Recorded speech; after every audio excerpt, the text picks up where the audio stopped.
Hey, OncoPTs, and welcome to this episode of the OncoPT podcast. Some of you may have actually noticed this happening online, and if you haven't, that's okay. So lately, what I've actually been really privileged to do is be a part of a regular guest series on PT Podcast with Jimmy McKay. And this brunch bunch, as we've termed ourselves, alongside Dr. Rebekah Griffith, who you know as the ED-DPT, we get together on Thursday mornings and we talk about a lot of stuff. As you'll find out later in this episode. But one of the things, sometimes we plan out our episodes, sometimes we get together in the moments before we hit record, and one of us will just say, I feel like talking about this today. And I'm really privileged to have been a part of a conversation we had about a month ago on grief. And this was one of those right before we hit record. We were talking about what are we going to talk about? And it was actually Rebekah who said, I want to talk about grief today. So I'm letting you know right now, before you dive into this episode, we talk about grief. And all three of us cried on the episode multiple times, sometimes all at the same time, sometimes all at different times. And I really, really loved this conversation for a variety of reasons, but especially for me, selfishly, personally, this has been the first year that I have really dealt with big, unexpected grief in my life. So previously, I have had grandparents or older family relatives who were getting to the end of their life. They had been ill for some time. They had been declining. Death was expected. And I was very much able to kind of deal with that in the meantime and then compartmentalize it and move on. Whereas this past year, this was not the case. I had multiple people close to me, whether those were family members or within our longtime friend group, who passed away very unexpectedly after sudden illnesses, after major medical events. And one did include the death of a family member of mine who died by suicide. And not only has that brought up a lot of feelings, aside from grief, and all that is encompassed by grief, but it's also really brought to the forefront of my mind my own struggles with mental health and depression and even suicide over the past probably like decade, 15 years of my life. And it's been really uncomfortable. It has been really hard. And I'm really privileged that I've finally, I've told people this. I finally started therapy like 15 years after I probably should have, but at least it's better than never, right? At least it's now, and better late than never. And that has been such a tremendous transformative experience for me over the last year. I'm really, really excited that I have put in this work. I still have a lot of work to do. I have a lot of room to grow. I still have so many things to learn. My work is not done. But I'm really, really excited to have seen the progress that I've made over the past year in my own mental health, but also in dealing with grief and not being able to compartmentalize it and then just move on. I'm having to really confront it head on in order to get through. And this conversation, I think, was kind of the next step in that for me. So anyways, I'm telling you all of this as kind of a preview of, hey friend, we're going to talk about grief on this episode. We're going to cry.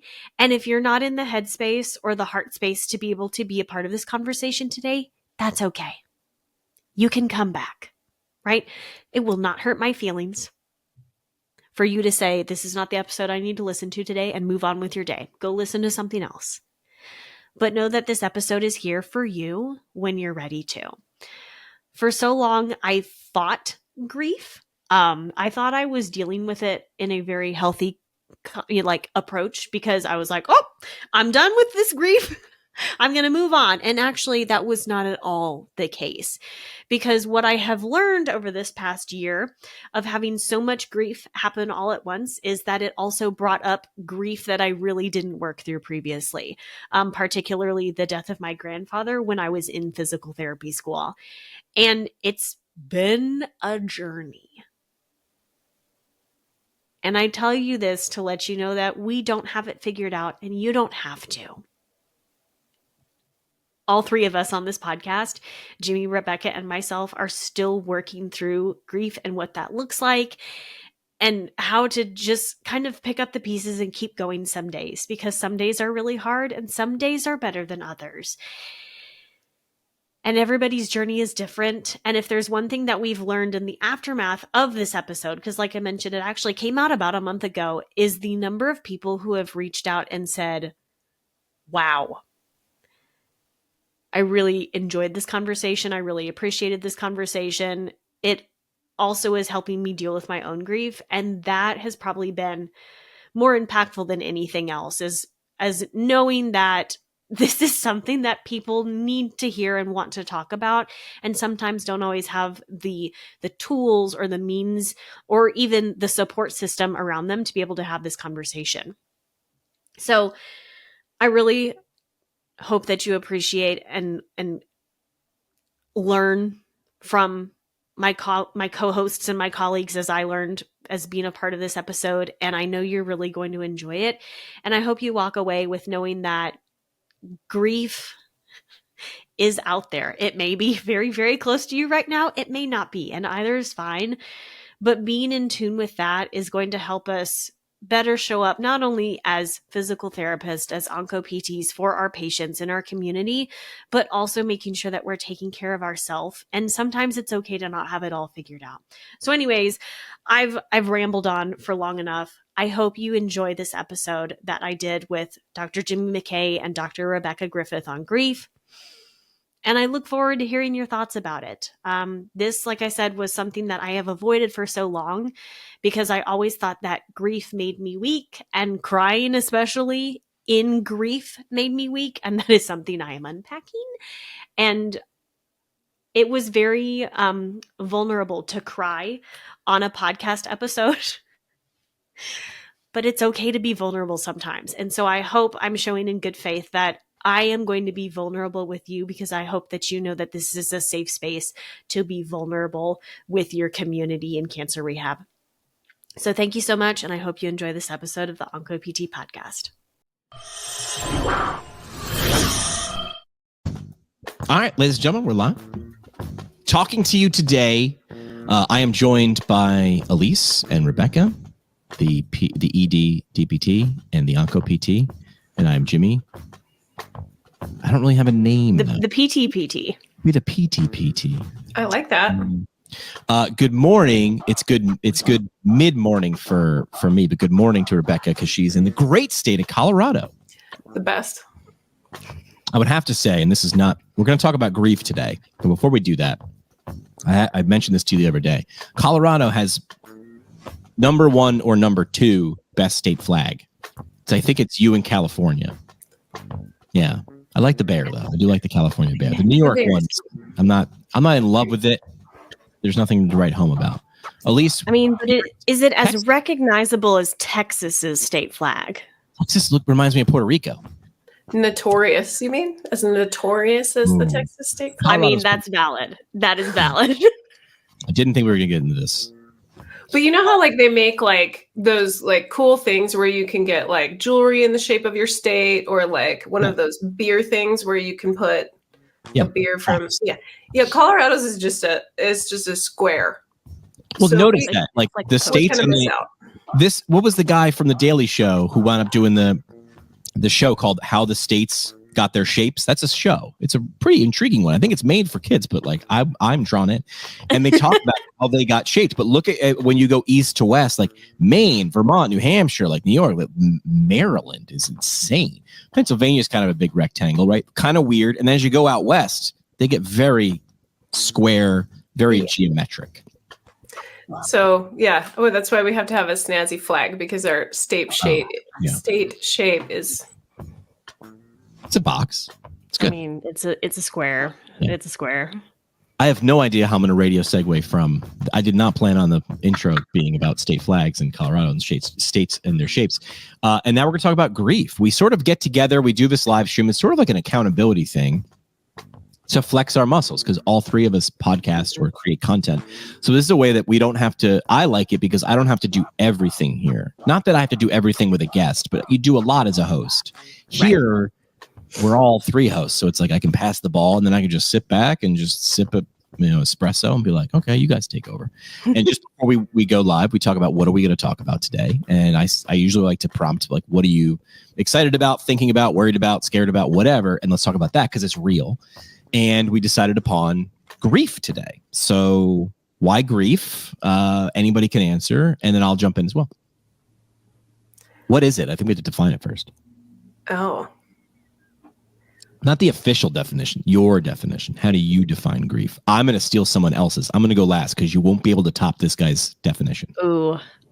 I'm going to steal somebody else's as well. So I think it was Andrew Garfield. That was mine. Okay. Sorry, Jimmy. We'll share it. This is Jimmy and I's, but like grief is love that we didn't get to express or, share at the time of when the person was alive. It's much more poignant when Andrew says it, but I mean, I don't know that I've heard a better definition than like. When you hear his definition, you then say, you exhale and you go, oh, that's it. Like you just put where. So I have it pulled up. Oh, please. Yes. The grief. So he was on a late night talk show. And I know how this goes because I worked in radio. Mm-hmm. Your people or you'll meet with the show that day or a week before. You'd be like, what's on the docket? What are we talking about here? What's happened? They're trying to get things to bring up. And I don't remember. It was his mother that had passed away or somebody close. His mother. Yeah. Mom. Okay. So his mother has passed away. And that probably was not even brought up by the show. He likely brought that up, or his people said, I would like to talk about this. And the show probably went, we're sort of a late night show. And then he probably, in an Andrew Garfield-y way, said, here's why. And so that's how that setup happened. It's not by accident, but it wasn't. It's not scripted. I want to make sure we understand his definition or that interaction wasn't scripted. And then he said this was the quote. The grief that will remain with us until we pass, because we never get enough time with each other, no matter whether someone lives until they're 60 or 15 or 99. And then he said, I hope this grief stays with me because it's all the unexpressed love that I didn't get to tell her. And I told her every day she was the best of us. So like when you hear that, you're like, ooh, yep, that's it. And I like that because it's not a negative anymore. Now it's a positive. Mm-hmm. The way that I have heard that kind of similarly expressed is that grief is your receipt. Oh. It's the thing that you show to the world to prove that you loved, that you had this great love, and you can hold it up in the air and say, I loved deeply. Yeah. I don't know where to go now. Ooh, I'm already feeling the tears like coming up, honestly. I'm in my early 30s. I've been really lucky up to this point that I haven't had a whole lot of my own friends and family die unexpectedly. So like I had, grandparents who were older, like we knew it was coming. We could prepare for it. But this past year, actually, 2023 was like a really rough year for me for grief wise, because it was the first time that I had people close to me who went far before their time. And that has been a really big learning experience for me. I'm kind of curious how y'all have experienced grief in your own way. Cause like I've had grief. Yeah. I've done the grief. But now that I've had this different side of grief, it's like, oh, this is different. And we're unpacking a lot of things in therapy around grief for me personally right now. Well, I think I touched upon this a couple of times, right? I talked about it with Rebekah, who was somebody, by the way, when I was going, I've gone through two types of grief in the last year and a half, and they're vastly different. It's with both my parents. And I've mentioned this a couple times, but I haven't really talked about it. But why not? It's free therapy. Let's get some. And so my mom died a year and a half ago, I think. This is summer 2022. And that was after 6 months. So she had I kept lying to her, not knowing, but she kept getting sick. And I'd be like, all right, we got it. This is going to be great. We're going to get you better and go home. And we would. And then she'd get something else. It was like Final Destination. It was over and over and over. And I started to feel like I'm just lying over and over. So she had this weird statin-induced myopathy. This is a thing we need to talk about because this is a thing I even have trouble Googling. People in the hospital didn't know what it was. Essentially, she'd been taking statins for years, like a good person, taking her medication, right? Mm-hmm. And it induced this myopathy where she couldn't lift her hands to touch her hair. She couldn't wash her hair. She couldn't get up and I'm like, but I didn't even know to look for this. So anyway, she had that. She was like dying, like laying in a bed, atrophying to death. And I'm like, is anyone else freaking out? I had to run into the hospital. I don't know if I told you this. I had to run into the hospital one day and be a complete asshole because she was getting no attention. And I asked a friend and I just said, what are the words I needed to say at a hospital in a calm voice to make everyone panic? And she told me, because she used to work at that hospital. She was like, ask for the patient advocate, ask for the this, ask for the this. Essentially pushing the button, being like, it without having to scream and yell and break things, which is a negative, what I wanted to do it. I knew what the words to say, and then everybody's in the room. And then I was like, I have my boots on, and I was ready to put them somewhere, right? But I needed my mom to see, I'm here, and I'm going to lose my mind for you. So anyway, it's an aside, but we did that. Then she came home. Then she had a stroke at my house, and that wasn't fun. Free ride, not a free ride, very expensive ride in a helicopter. I'm like, hey, what did you think about the helicopter? She's like, I don't remember it. I go, yeah, that's the downside of that. Yeah. And then she came and then, was in rehab for that, but like doing really well at a rehab hospital. I'm like, and there I am going, well, we're going to get you through this. I understand this. And then, she went from acute to subacute. And I'm like, we're getting there. Now you're 5 minutes away from my house, not 55 minutes away from my house. And then she was diagnosed with pancreatic cancer. So I was like, I have to come and tell you this. It's like, don't kill the messenger. But I also didn't want anybody else to tell her. I wanted to tell her. But you're also like, and I'm back. So, and then it was about 6 months, maybe less from when I told her that. Oh, it was less. It was 2 months from when I told her that to when she wound up dying. But I was there like every day, and I had these weird jobs where I do stuff and I can do stuff remotely, but I was checked out, man. Like, kudos to anybody who listened to anything I share. I don't have much recollection of anything going on then. That time period is weird. So that was my first real, I've had some people pass away on me and it sucks and there's grief there, but I think this is a really amped up version of it because it's your mom, man. Like, it's your mom or a sibling or your dad or like a close aunt, uncle or grandma, like, or cousin. Like, those are, I don't know. It's different. It's closer. It's closer. So when I heard Andrew Garfield, I was like, that's cool. Because then you got to go home. Like, we didn't have a funeral, by the way. I don't know if I told you this. Again, I haven't talked about this in the podcast, so we're going to have word vomit now. I didn't ask her what she wanted us to do. Cause again, who wants to ask your mom that? Like, who wants to spend 90 seconds on that? But I was like, what do you want me to do? What are your thoughts? And she was like, do whatever. And she hated funerals and knew that because we'd been to funerals together. And she's like, I hate these things. She never said, don't do this for me. And then I just thought, like, what would my mom want to do? So we threw this pissed some people off, but we had a remembrance of life or a ceremony of life, but it was open bar. Like, my mom loved parties. Like, and people are like, are you sure? And I'm like, have you met my mom? Like, this wasn't, I think she would like it. Like, it was a no doubter. So I rented like a pavilion at like a really nice country club, and we had food, and my brother like we have music and food and an open bar. And I remember the bartender being like, well, this is like a celebration of life. Like, what's the tab? And I was like, we're gonna do some damage here. Like, I've got friends, and they're like, most funerals. And I'm like, not a funeral. She's like, usually it's about $1,500. And I was like, oh, challenge accepted. Like, yeah. I'm like, let me know when we hit 5, and then we'll throttle it back. And then she was like an hour and a half in, she's like, we're at 5. I don't know what you're doing out there. And I go, we are sad. That's what's happening. So that was my first. I told you I had 2, but I'm going to pause there because that was my first. But then, you got to go home. Then because the party's great. I mean, it's not great, but it's like there's people and you're not alone. Right. And you're talking about it and you're not alone in being pissed and sad. And then you go home. And that sucks.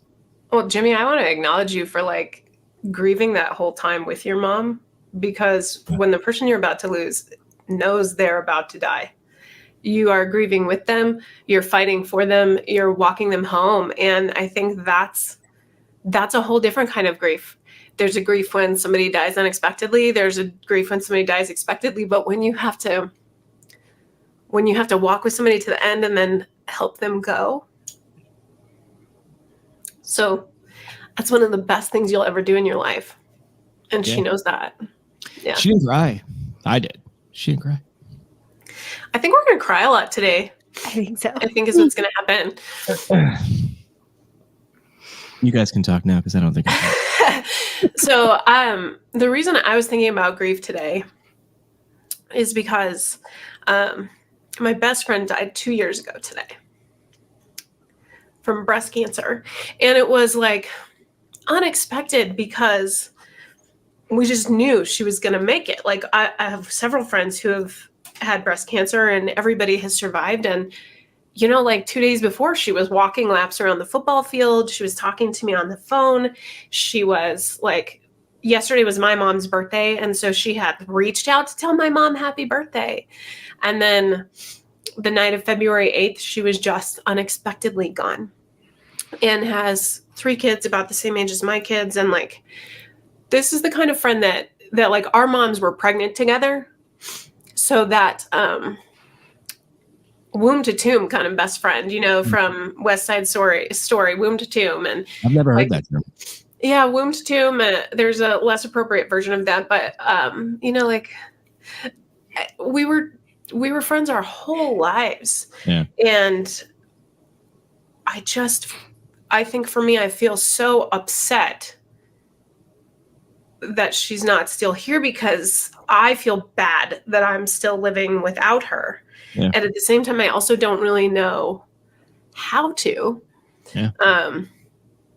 And it's that expectation. So I think that's my point here, if there is one, that when you have an expectation about how things should go, that when that expectation is taken from you, it makes the grief, I don't know, heavier, angrier, more painful. My dad passed away, and I can talk about that, but your parents are supposed to die before you.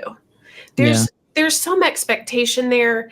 So it was awful, but this was just so much different because she was 40 years old, and we have this whole future together. And we were the kind of friends that even if we didn't talk for 6 months, as soon as we were together, it was like we were never apart. And we lived most of our lives at a distance from one another. But the way that she would just show up in my life, like when I needed her to be there, you can't replace something like that. But like what a profound privilege I had to know her and to learn from her and to be part of her whole life. Yeah. From the very beginning of her life, she was 2 weeks older than me. So I guess she lived 16 days without me. And then we were, for her whole life. Yeah. So that's why I'm thinking about it today. And last year, I think I cried all day on this day. And today I thought, no, that's not going to happen. I'm not going to cry all day. But I reached out to some of her family and they just said it just never gets better, does it? Does cry make you feel better? No. So sometimes it does. No, like I cry super hard, like in an hour for like 2 minutes. And then I'm like, I'm done now. I feel better sometimes. No, not for me. I hate it. I hate everything about it. So, but I'm learning to like, grief is not linear. Grief doesn't have a start or an end. It's like waves. I think some days you can wade in them and some days you're pulled under by them. Good way to look at it. Yeah. I don't know. That's why I'm thinking about it today. Yeah. I mean, at least like you work in a field where this is not uncommon. Like, you know, in orthopedics, I'm not saying you don't lose patients, but like you work in one where the likelihood is, it's, you know, it sort of looms. So that conversations around this either personally or professionally, like it's more common for what you do in oncology. Yeah. But I mean, it doesn't necessarily make it easier. No. And I know that's not what you're saying at all, but I do feel like it's almost easier to grieve for me. It's almost easier to grieve my patients because there is a line of that's professional Elise, and professional Elise cries with patients for patients. But for me, I think the grief is hardest when it crosses into that personal, like, especially when I have a relationship with the patient. Yeah. You know, like I've worked with them for a long time. it's a, like you just really bond with some people. It doesn't get easier for me. Like over the past almost 6 years I've been doing this, I think I almost just, I don't get better at grieving. I'm just more of like, all right, this is like, it's going to be okay to grieve this patient. And I can still hold that space and then show up for my next patient. And it's okay. Because you're familiar. It's not the first time. It's not the 10th time. Like, is it like, okay, this is going to suck, but I understand sort of what this feels like. I do think I've now had that practice almost of like, I know what it feels like to grieve a patient. And I know what I need to do to grieve that patient. I know how I need to grieve that patient. But I will, like, just for the listeners' sake, that has not that does not cross into my personal life, because my personal grieving has been a wild ride. And it is. Right, but even professional, at least, like that's your personal, that's you. So like, where's work-life balance? Like, there's life, and work is part of life. So like, when you grieve in work, like that's your life. Like, but some things are closer, some things are heavier, some things are deeper, some things mean not that patient doesn't mean a lot. That's their life. It's like, it's your whatever. Yeah. So it's just different, right? And there's no right. Yeah. Like I have a brother. My brother and I, like, a vastly wild, same parents, wildly different, and that's okay. I mean, I'll have him on the show again, but I have a buddy who's a psychologist, and he's not my psychologist. He's my buddy who is a psychologist, but he'll check up on me. But I'm always wondering, when Jamie's talking to me, you're doing that, aren't you, Jamie? You're doing the mind thing. But he's just asked super good, open-ended questions like, how's it going? And I'm like, sucks. And then he'll be like, normal. And that, I don't know, like him just being like, normal is like, okay, good. Just want to make sure I'm not crazy. So I'm wondering if it's part of how we keep the person in our brain, because you know how they say when like there are different, like, memories are made in all kinds of different places in your brain. And so like, if I asked you to think about your mom, you could probably, it has a sound associated with it. It has a smell. It has a place. It has a feeling. It has it's a whole sensory experience. Yeah. And there are so many of your memories and so much of who you are that's like entangled with that person that you can't compartmentalize very well. But with a patient, I feel like there's still that profound grief, especially for the people in their lives. But they're not so interconnected in all the deep parts of your brain and all the like core memories that you have, that I feel like it's less like being amputated, versus sometimes grief is like the most traumatic amputation that you can have. And I think it's because they're just in so many different wrinkles in our look brain. At the words that we use. It's not an accident, like, part of you.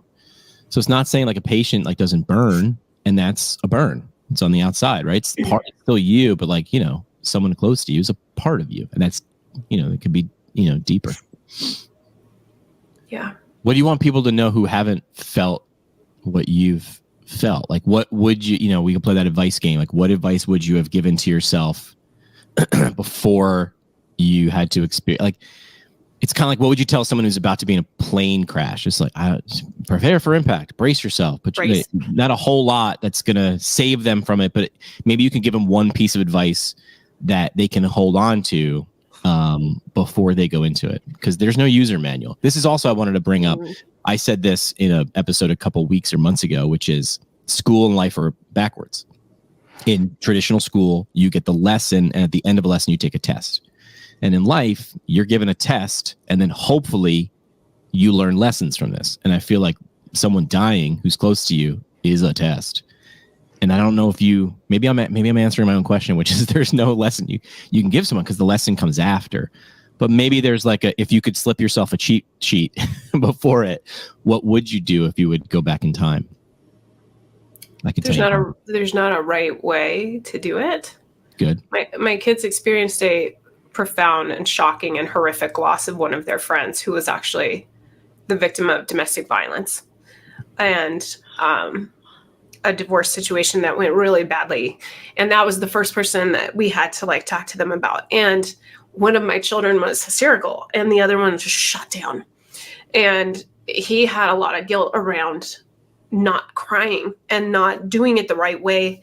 And I think I have been that way in several different grieving experiences as well. Sometimes it's a numb feeling. Sometimes it's like, you just cry until you're done. Sometimes it's like horrific anger. And sometimes you can grieve happily. Like you can laugh and you can think back about things that make you feel good, but there's not a right way. It comes for us all differently, and to not like punish yourself if you don't feel like you're grieving enough or you're grieving correctly. That's a good one. I got pissed because she didn't die. My mom didn't die fast. I mean, I don't know why there's a difference, but I sat there, and then you get to like soak in it, and you're like, this is stupid. Like, I hate this. So those stages, right? I mean, I don't even know them. I don't have them up in front of me, but one of them is like denial, anger. Denial, anger, acceptance. I know it's acceptance, but there's 7, aren't there? Well, there's a bunch. Bargaining's in there. Oh, yeah. That's a good one. 6 stages of grief. I was wrong. So this is why the Google is the greatest thing of the time. Denial, anger, bargaining, depression, acceptance. That's 5. What's the guilt? Guilt is also 1. Guilt. Oh, dude, the guilt. Fear. Oh, so this thing that I just pulled up has a bunch of like, there's different a grief indicator. Shock and disbelief. Yeah, when I found it in a screwed up way. My mom had cancer. So she had that myopathy thing, came home, had the stroke, went to a trauma hospital, then went to acute, then went to subacute. On the way to subacute, I was checking her in, and the nurse, I forget how she even said it. It's like, well, she has it's like a word for cancer. Malignancy. She's like, well, there's the stage 4 malignancy. And I was like, what? And she was like, and then she saw she was like, and then she like just turned the piece of paper over and circled it. And I was like, she's like, nobody at the hospital told you this? And I was like, oh my God. No. And I'm like, I understand the words you're using. I need you to say that again. And she was like, she has stage 4 cancer. And I was like, okay, we're in a hallway. I'm at a check-in desk. And I think she realized it too, where she was like, nobody told you that there. I'm like, I'm a PT. I'm not a doctor, but like I guess I am. I can't say that because PTs will get mad at me. I'm not a medical doctor, but I'm like, I know what those words mean. And I'm going to need, this was like, it wasn't denial. It was like, I'm going to need you to double check that. Yeah. And she was like, she wanted to get to LA. She wanted to evaporate, but she was like, she realized what happened. And then I immediately like called my family doctor. I'm using air quotes because my cousin's an NP. She's like every family has one. And if your family doesn't have one, you are it. And she's the one everybody goes to. And I was like, I'm going to need to repeat words to you. And I think I know what they mean. And I'm going to need you to tell me if I'm right. She was like, buddy. And I was like, oh my God. That was a screwed up way to find out. Yeah. Yeah. I wanted to go murder someone. I did not actually murder anyone, but I was like, how do you not? And then I was like, maybe they told her and she's not telling me. So how do I go give her? And so I was like, what? That was a little added flavor to the mix. That was fun. But yeah, I told her and she was like, okay. And I was like, I'm going to need you to repeat back that you understand. She's like, I get it. And I was like, all right. And then she was like, what's for lunch? And I was like, I don't know. Well, yeah, she didn't cry. I was like, do you want to say, I was trying to have these deep conversations with her. She's like, can you change the channel? This one sucks. And I was like, okay. Or, but there's no right. Protecting her baby. Yeah, I think so. Mm-hmm. I think so. I would probably do something similar. Try and protect my kids. Right. But was that helpful to you? I don't know. I don't know what I wasn't expecting her to say or do anything, but I was like, and then also I was like, I was trying not to say it like repeated also. Like, I'm like, I don't know. It's not long because it's stage 4 and like, that's like months or weeks or months. And she was like, yeah, okay. She was more like, ugh, okay. Like if I was like, you got to do something that sucks for like the next couple months. And she was like, oh, fine. I guess I'll just get this over with. And I was like, all right. I'm going to go call grandma now. She's going to fly here. Like, yeah. So that was my first one. And that was fun. I mean, it is nice. You find out like there are people in your life that show up, and I don't, this is also like interesting. Everybody wants to cook for you, which didn't make any sense for me, and then makes complete sense for me, or send me food. And I'm like, why is that a thing? And then you're like, oh, because you don't do anything. You sort of like, but you need to live and eat to live. So like someone sending you food or bringing you food or doing anything, that's actually a big deal. I get it now. But you don't get it. I'm like, why is it about food? It's like, well, nobody can really help you, and they can make a lasagna, and you also have to eat, and you don't like doing basic human tasks sometimes. I would like somebody to laundry. Yeah, but you don't need them to live. You know what I mean? I know, but yeah. I'm going to be really like honest on camera here. I needed someone to come and brush my teeth for me because I physically could not brush my teeth. Like, could not. Yeah. Basic stuff is like, gravity feels heavier. It's like, I don't even, not only can I not do it, I don't freaking, why, it doesn't matter in the grand scheme of life. Yes. Now you're like, why, who cares about laundry or brushing my teeth? Whatever, like who cares? Yeah. Everything changes. Like I said, I was trying to work, and like God bless everybody who kept paying me, but I wasn't doing a lot. I was showing up. Although I saw a graphic the other day, and it's like this cool like inspirational graphic, and it was like Monday, Tuesday, Wednesday, Thursday, Friday, and it was like different levels of like filled, and like Monday was like 80%, Tuesday was like 20%, and it was like when you gave 20% on Tuesday, it's because you gave 100%. Right. Yeah. You only had 20. You gave 20. That's mathematically 100. But when you're like brushing your teeth, you're like, I see the point, so I'm just not going to do that. And you're like, okay. So just don't all the dentists out there are screaming, brush your teeth. And you're like, one day, dude, or a week, grand scheme of things, like just don't care. Like, and don't feel bad about the pile of laundry. It's like, because everything fell away. Like I stopped podcasting because like all of a sudden, in the grand scheme, mom's dying. Doesn't matter. Right. And then I was showing up to work meetings. I was there because I was like, I gotta, you have to have a house and mortgage and health insurance. But you're like just going through the motions, and you see what mattered. So I just stayed at the subacute place with my mom. I got her in a nice room, and I just sat there all day. If you asked me what I did, it was like people were sending me books, which was awesome. I didn't read one book. No. I just sat there. I couldn't tell you what I did, but I sat there for 19 hours a day or whatever. What did we talk about? Stuff. I remember like the big thing. I remember being there, but what the little things, don't remember. Yeah. It was erased. Well, not to be more of a downer, but not to be a one-upper, but then almost a year to the day. And like that's what divorced parents do, man. Like they're like, oh yeah, your mom did this, well, I'm gonna do that. Oh my God. Dad has a stroke a year later. Thanks, Dad. I know mom had all the spotlight last year. So yeah, so my dad had a stroke a year later. And that sucks. So that's like a different kind of grief. Kathy Cholik, do you guys know Kathy Cholik? She's the she's a friend, first of all. I'm not going to just give her a title, but she's a geriatric physical therapist. She's the president of the geriatric section. And I can't remember if she called me or texted me or DM'd me or whatever. And she was like, that's just so you know, that's grief. Like your dad's alive. That's great. So anyway, so my dad had a stroke and I have a PT degree. Hey, baby, I know what to do here. Let me help. But no physical issues. No, nothing. Walking. The talking was the hard part. I was like, awesome. I am not a speech pathologist. So he has aphasia. And that was July, a year, almost a year to the day, actually. Oh, I didn't even think about that. Yeah, almost a year to the day. Super great. So I've been navigating that. But Kathy was like pointing out, she's like, there's grief there because your dad was a certain way and could make decisions and do things that he wanted to. And now he can't. That part of his life is over right now. Maybe he gets some of it back. But you have to understand that. So that's been fun.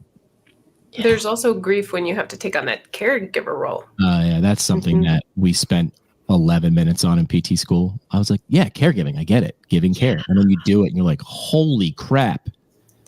Yeah. Again, trying to have a job and do these things. And then you're taking care of your dad who's 6. I'm 5'9". My dad's 6 foot. He's a bigger dude, former New York City fireman, lieutenant, leapt tall buildings in a single bound. Like, this is my dad. And now I'm telling him what to do. Sometimes he was okay with that. Sometimes he was very much not okay with that. Yeah. And let me, they were scary. I can tell stories. This is very therapeutic, but like, is that grief? And you'd be like, well, no, dad's alive. I mean, he is. He's doing very well right now. But there are some things I don't know if my dad's going to get back. And I don't know how to deal with that. Well, I think you can grieve for all kinds of lost relationships, even if somebody is still alive. Yeah. So I think I'm doing that. And sometimes people are lost to you and not dead. Oh, yeah. See? Yeah, these are true. I think that's all I can handle. I see. Ironically, I know it's going to shock a lot of you. I could just keep going. And I don't know that you could have told anybody how to prepare for this. No. You know what I mean? I was gonna give advice, my advice, which is, people say this advice all the time, where they're like, tell them that you love them on a Tuesday when you're 19 years old or 28 or 76. Do that. Like, spend time with them, because that is the thing that matters. Because when you can't, and you can tell someone this only so much before they get it, and a lot of times you just can't get it until you get it. But like, spend time with them. It's like, I don't know, I'm going to stay home tonight, or I'm going to go out to dinner with my mom. It's like, go to dinner, but I need some away time. And I'm not saying don't, and spend every minute, but like, one day you won't be able to do it and you're going to be pissed at it. I wish I had known this earlier, but I'm learning it now, and that's okay. But emotionally, I like to be in control. I like to hold super tight. And I have to let go. And not like out of control. But what I've learned, and these are like happy tears and sad tears all at the same time. As I ride the wave of grief, waves, instead of holding on so tightly and trying to keep control, I'm feeling the deepest lows and the highest highs. Mm-hmm. And I feel alive for probably the first time in a long time. Because instead of just feeling in this box here, I feel that. And like, I'm personally working on crying more. Hard no, because that is actually a really, really hard thing for me to do. But like, actually crying when I'm sad. And that has really helped me over the last year. And I think I'm not like seeking out opportunities to be sad and cry about things. But when I feel those things, I do cry. And that almost for me right now is making me appreciate that much more of like the time that I did have with that person. And that's been really cool for me. Yeah. I mean, I talked about this as, while my mom was, in the last couple of months of her life, I was like, you do a lot of self-reflection, right? So I'm sitting there with her. And again, she's not talking or caring about stuff. She's like, why are we watching Wheel of Fortune? And I'm like, let's talk about deeper stuff. So she didn't ask me, but I was like, I'm going to do something cool to change the world. I'm going to do it in your name. And she was like, okay. She was like, great, pass the ranch. And I was like, what? And so that's where that event that I threw last year, and I talked about this a little bit, that's where that party at CSM came about, which I was like, I just want to show my mom, even though she's not here, to do it in her name. And, I got slick or clever when I put her name in the logo, but I hid it in plain sight. So this, for those who haven't seen the logo, I'll share it, but it was Party with a Purpose. And I told the graphic designer, I'm like, hide her name in plain sight somehow. And he got all clever. And so he made, in the word party, he made the P and the A and the T capital because her name was Pat. And I was like, so there was a lot to that party. Because everything, it's simple but not easy, right? I got funding, and then this person falls through, and then it's not going to happen. And then this thing says, it's too much money or whatever. So to an event, it's not up and to the right. Like its success is not that way. It's like, so there was moments when this thing wasn't happening. So I called my buddy who's a graphic designer and I said, make a logo. And I gave him that prompt and he did. And then as soon as I saw it, I was like, now it's real. And now it's not like I discount that whole idea of the secret, like the universe is, all powerful. As soon as I had a logo on my chest, I probably came off different in all my pitch meetings. And I was like, we're going to change. And I never brought up the fact it was for my mom. I didn't want that to be why people did it. But I was like, we're going to change the world. I'm going to throw a banger of a party. And you're going to be there. Your company's going to have a logo on it. And you're going to spend and I'd stop and but you're going to spend $15,000 anyway. I'm just going to spend it better. And they were like, all right. But that was my way of being like, all right, I need to do something active to give a nod to my mom. And I was a little upset that I didn't get to do it because my idea was now I want to have Party with a Purpose 2 and 3 and 17. I want 17 years from now. And then my dad goes and has a stroke. And I'm like, I have no bandwidth to do anything. I can't brush my teeth. I was the same way. I was like, I can't make food. I can't throw a charity party. I do not have the mental capacity. Yeah. I'll do it again. I've actually already got an idea for next year. It's coming to Texas. CSM's in Texas. Sure is. Instead of hiding it, what if we did a TEDx? What if we got a TEDx license? And it cannot be there's a lot of TEDx rules. It can't be attached to like sponsors. There's a lot of rules. But I'm like, and then you can't like make money. You can't sell tickets to it. I just talked to a guy who got a TEDx license. And I'm like, that's sort of why people come to CSM anyway. Like there's the Macmillan lecture, but that's not a TED talk. So I was like, why don't we do that? That's a cool way to not just, hey, Jimmy's just the guy who throws parties and does bourbon tastings. I was like, yeah, but you could do the same change the world vibe with the TEDx talk. So, but you're also celebrating your mom with the party because she loved a party. Correct. Party with a purpose. Yeah, she would have loved that party because there was food and vibe and band and alcohol and slides and cargo nets and people were just being goofs. And I'm like, that's stuff. So anyway. You were all productive. I just got tattoos. Did you get a tattoo? Oh yeah, I got one for my dad and one for my friend. I got this one. You can't really see it from where you are. It says "It is well" on it, and that's for my dad. And then I got this one, which is kind of like the mountains and the ocean.